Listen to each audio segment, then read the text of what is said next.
How to find, buy, or build an animal shelter in Bend, Oregon.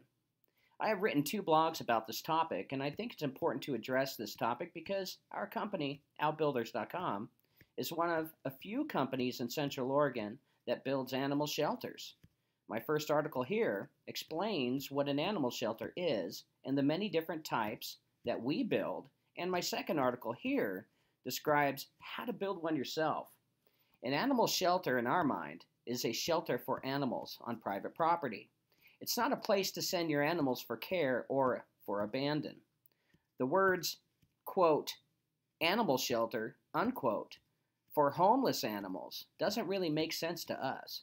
Perhaps it would be better to name them, quote, animal rescue centers, unquote, or, quote, animal hospitals, unquote.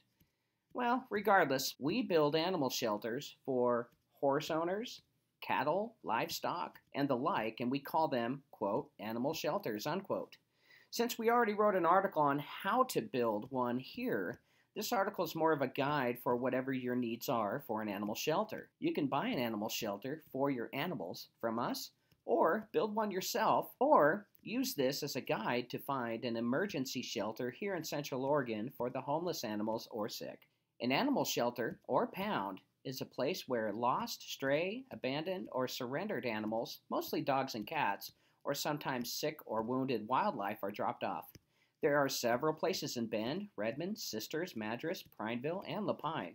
Here is a list according to which city: Bend, Redmond, Madras, Prineville. In Bend, you can find the Humane Society of Central Oregon by clicking this link.